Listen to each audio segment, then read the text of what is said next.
Good afternoon students. तो हम four रिलिम्स of the earth के बारे में पढ़ रहे थे। तो हमने अभी तक जो लिथोस्फेयर के बारे में पढ़ा, लिथोस्फेयर में हमने कंटिनेंट्स के बारे में पढ़ा, और हाइड्रोस्फेयर में हमने ओशंस के बारे में पढ़ा। हमने देखा कि 5 टाइप ऑफ द ओशंस होते हैं, जैसे कि Pacific ocean, Atlantic ocean, Indian ocean, Arctic ocean और साउदर्न ओशन। इन सारे ओशंस को हमने ब्रीफली डिस्कस किया था पिछले वाले लेक्चर में। तो आज हम एटमॉस्फेयर से स्टार्ट करेंगे। देखिए, the earth has a protective covering called the atmosphere. Earth पे एक क्या है, प्रोटेक्टिव कवरिंग है, जिसको हम क्या कहते हैं, एटमॉस्फेयर कहते हैं। It is this atmosphere which has made life possible on earth. तो इस एटमॉस्फेयर की वजह से हमारा क्या है, अर्थ पे जो है लाइफ पॉसिबल है। Otherwise our planet would like have been lifeless like other. नहीं तो हमारा प्लैनेट भी क्या है, बाकी प्लैनेट की तरह एक लाइफलेस प्लैनेट होता। तो एटमॉस्फेयर की वजह से क्या होते हैं कि हमारे अर्थ पे लाइफ एग्जिस्ट होते हैं। The gravitational force kept the atmosphere close to the earth surface. जो ग्रेविटेशनल फोर्स की वजह से एटमॉस्फेयर जो है वो क्लोज होते हैं अर्थ सरफेस से।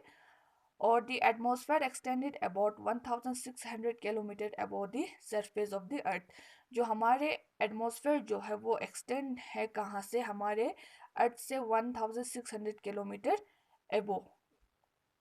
as we move away from the earth become less dense।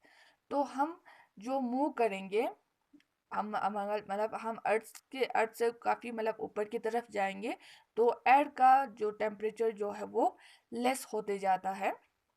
This explicit why we find it is difficult to breathe at the high altitude। तो इससे क्या होते हैं, जितना हम अर्थ से ऊपर की तरफ जाएंगे तो एयर का टेम्परेचर जो है वो कम होते हैं।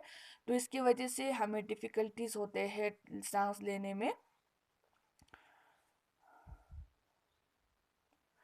कंपोजिशन ऑफ द अर्थ जो है, sorry, composition of the atmosphere जो है वो किस चीज़ से बना है। जैसे कि air is made up of the mixture of gases which are the odourless, tasteless and colourless. Air जो है वो बहुत सारे मिक्सचर ऑफ गैसेस से बना है, जो कि क्या है, ऑर्डरलेस है, टेस्टलेस है और कलरलेस है। Air is composed of this 78% nitrogen and 21% of the oxygen.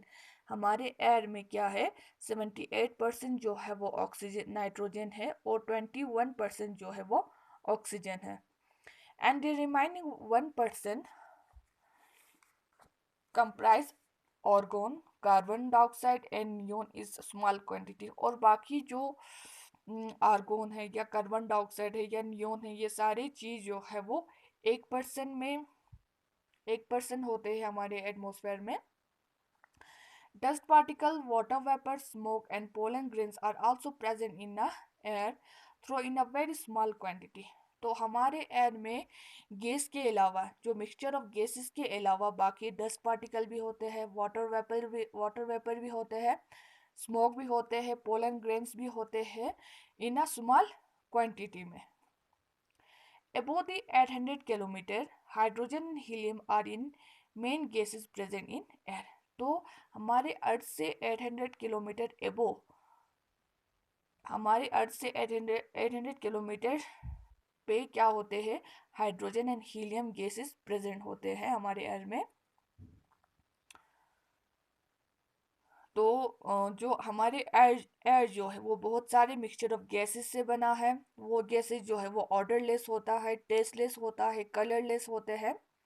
और हमारे एयर में सबसे ज़्यादा 78% जो है वो नाइट्रोजन गैस पाए जाते हैं और 21% जो है वो ऑक्सीजन होते हैं। तो इसके अलावा बाकी गैसेस भी होते हैं, जैसे कि कार्बन डाइऑक्साइड हो, ऑर्गन हो, नियोन हो।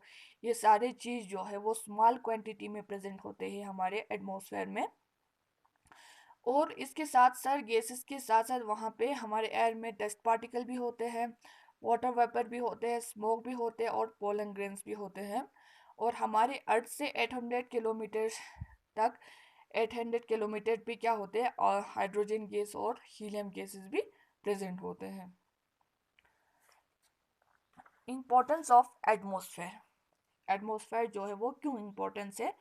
तो the oxygen present in the air is a life support system for every organism. जो ऑक्सीजन होते हैं हमारे एयर में, जो ऑक्सीजन प्रेजेंट होते हैं, तो ये क्या करते हैं कि वो हर एक लिविंग ऑर्गेनिज्म को जिंदा रहने के लिए मदद करते हैं। Nitrogen helps plant to grow, और नाइट्रोजन जो है वो क्या करते हैं, प्लांट्स को ग्रो करने में मदद करते हैं। Carbon dioxide helps plants to make their food through the process of photosynthesis। जो कार्बन डाइऑक्साइड जो है वो प्लांट्स की मदद करते हैं फूड बनाने के लिए through the process of photosynthesis के जरिए। The atmosphere insulate the earth from the sun radiation, thus maintaining the right temperature। This is called the greenhouse effect। जो एटमॉस्फेयर जो है वो इंसुलेट करते हैं जो सनलाइट रेडिएशंस आते हैं, और ये मेंटेन रखते हैं right temperature on the earth पे, से हम ग्रीन हाउस इफेक्ट कहते हैं। Ozone gas protect us from the harmful ultraviolet rays of the sun. Ozone जो है वो हमें क्या करते हैं, प्रोटेक्ट करते हैं जो सन से अल्ट्रावायलेट रेज आते हैं, जो यूवी रेज आते हैं सन से, उससे हमें बचाते हैं ओजोन।